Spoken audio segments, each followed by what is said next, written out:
Bom, vamos lá. Uma nova pesquisa de opinião pública acaba de, chacoalhar completamente o cenário político em Minas Gerais. E a gente sabe que Minas é um dos estados mais importantes do Brasil, né? O que parecia ser um caminho bem tranquilo para o governo, de repente virou uma disputa super acirrada, cheia de novas possibilidades. E olha, essa não é uma avaliação qualquer, não.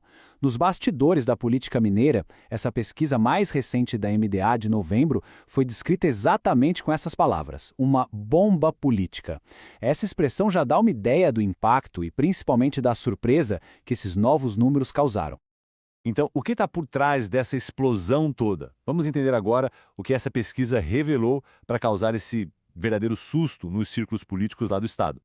A pergunta que todo mundo está se fazendo é essa: por que tanto alvoroço? O que esses números têm de tão especial? Pois é, a resposta está na proximidade. Uma proximidade totalmente inesperada entre os principais nomes na disputa. Agora sim, vamos para os dados, para os números concretos. A pesquisa MDA de novembro trouxe um cenário que, sinceramente, pouca gente esperava. Ela mostra uma corrida pelo governo bem mais competitiva do que se imaginava até agora. No cenário que a gente chama de estimulado, o Matheus Simões, que é o candidato apoiado pelo atual governador Romeu Zema, ele aparece na frente com 26,4%. Mas a grande surpresa vem logo atrás, Clésio Andrade com 22,4%. É uma distância muito pequena. A diferença é de só 4 pontos percentuais. Numa disputa desse tamanho, essa margem é basicamente um empate técnico. E isso, claro, abre um leque gigantesco de novas possibilidades para a eleição. E o quadro todo fica ainda mais interessante quando a gente olha a foto completa. Além dos dois líderes, tem o Gabriel Azevedo com 18,2%. Mas o ponto-chave, o mais importante mesmo, é este aqui. Se a gente somar brancos, nulos e indecisos, dá quase 1/3 do eleitorado que ainda não tem candidato. Isso quer dizer o quê? Que, como a análise aponta, o jogo está completamente em aberto. E esse resultado todo nos leva, claro, à figura central dessa surpresa, o Clésio Andrade. O desempenho dele é impressionante por um motivo principal.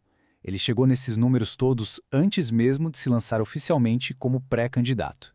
E o Clésio Andrade não é um novato na política, longe disso. Ele tem uma carreira longa, já foi vice-governador de Minas, já ocupou uma cadeira no Senado e por mais de 20 anos presidiu a Confederação Nacional do Transporte, a CNT, que é uma das entidades mais influentes do país.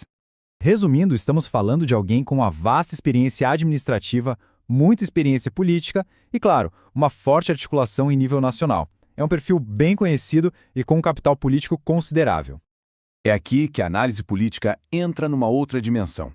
Porque existe uma variável que, segundo os bastidores, pode mudar toda a equação em Minas Gerais: um possível apoio do presidente Lula. Essa é a pergunta do milhão. Aqui está sendo feita em todas as rodas de conversa política. E se o Clésio Andrade, que já pontua bem sozinho, recebe o apoio oficial do presidente da República? O que acontece com a corrida eleitoral? A leitura política muda da água para o vinho. Sem o apoio de Lula, o Clésio é visto como uma alternativa forte. Com o apoio, a percepção vira outra. Ele se transforma. Deixa de ser só uma opção para se tornar um candidato com chances reais mesmo, de vitória. E essa disputa ela vai muito além das fronteiras do estado. Essa movimentação toda em Minas não é só uma questão local, de jeito nenhum. Ela tem implicações diretas para o cenário político do país inteiro. A conclusão da análise é bem direta. A pesquisa da MDA acendeu um alerta geral. A disputa pelo governo de Minas Gerais deixou de ser um assunto só regional e entrou de vez no radar da política nacional. Colocou o estado, mais uma vez, no centro do tabuleiro. O que nos leva à grande questão que fica no ar. Essa aliança vai mesmo acontecer e, se acontecer, ela vai ter o poder de definir o futuro político de Minas Gerais? Bom, a resposta para isso só os próximos meses vão dizer.